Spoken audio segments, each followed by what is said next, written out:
What's up, everyone? So my name's Matthew Tomplay, And I'm Julia Tomplay. and if you can't tell by the last name, yes, we are married, even though I'm not wearing my ring right now, but we are married. And if we haven't gotten the chance to meet you guys yet, please come find us sometime on campus. We'd love to meet you. So today, we're talking about everyone's favorite topic, sexual immorality. And before we talk about it, let's talk about some of the realities of it first.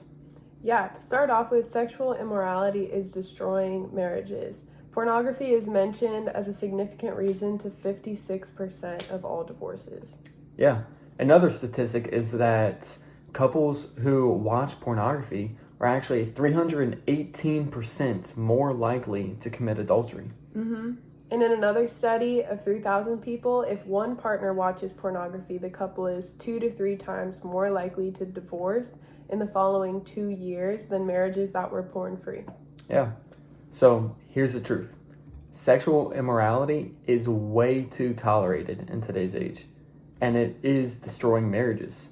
And we can't just wait years from now to fix it until once we're already married. These habits have to be broken now because Jesus calls us to turn from sin completely and immediately. But our talk on sexual immorality today is actually going to be a little bit different.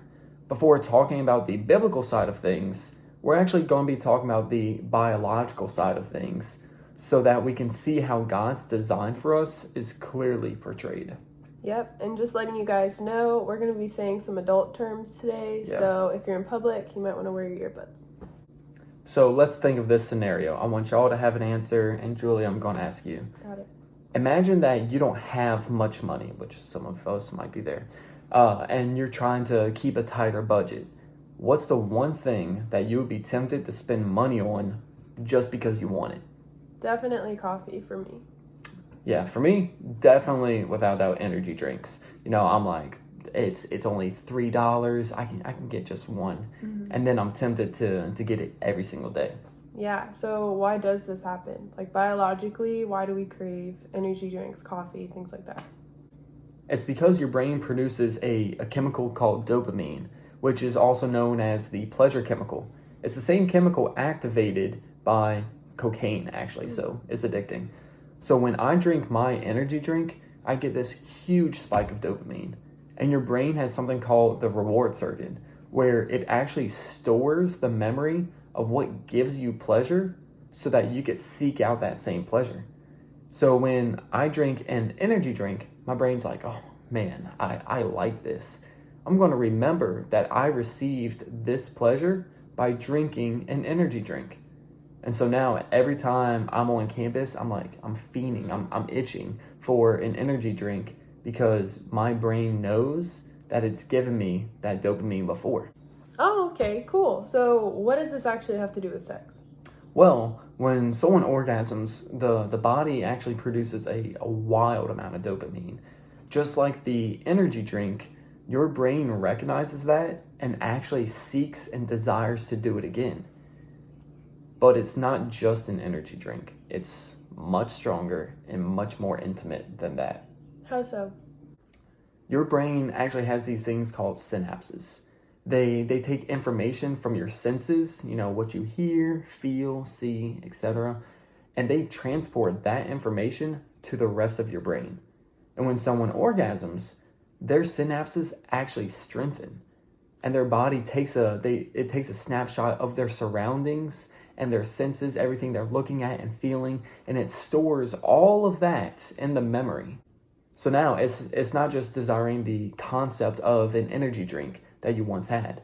Your body actually craves every bit of what you had experienced before, including the physical surroundings that you experienced through your senses. Okay, I see what you're saying. So how does this affect sexual immorality? Well, when someone views pornography, they're actually taking a snapshot of that screen and storing it in their memory as something that gives them all their sexual pleasure. And now, because their brain associates a screen with strangers on it to all of their sexual experience, statistically, their sexual intimacy with their future spouse is much lower because the experience of actually being with your spouse doesn't compare at all to all of the dopamine they experienced when they viewed pornography. So is this only with pornography? Now, this is also for masturbation just in general. Even if someone isn't watching porn, but they're masturbating, they are biologically bonding to and taking a snapshot of the physical feelings that they themselves are producing.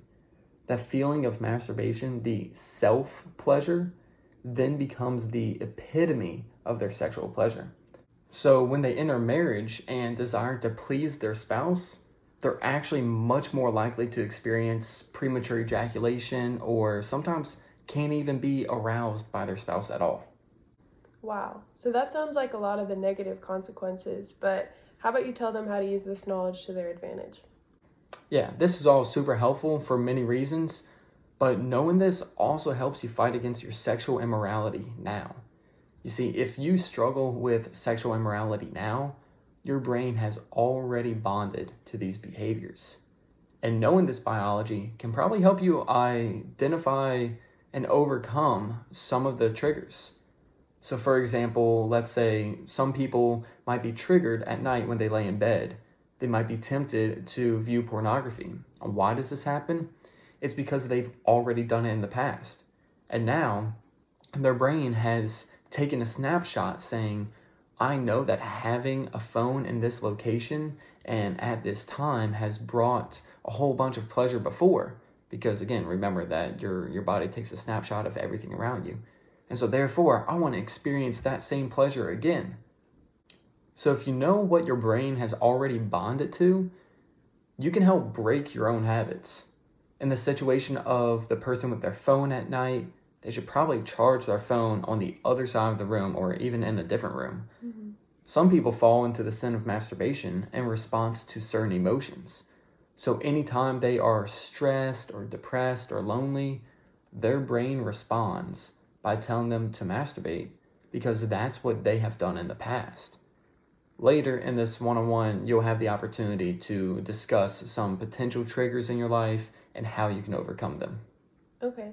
So why did God make our brains like this if it seems so harmful, causing us just to fall into temptation? Well, you can see that God clearly designed us to bond to something by taking a snapshot of our surroundings.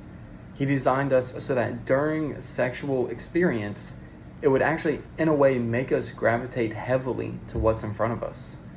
God designed us so that we would actually keep coming back to that sexual experience.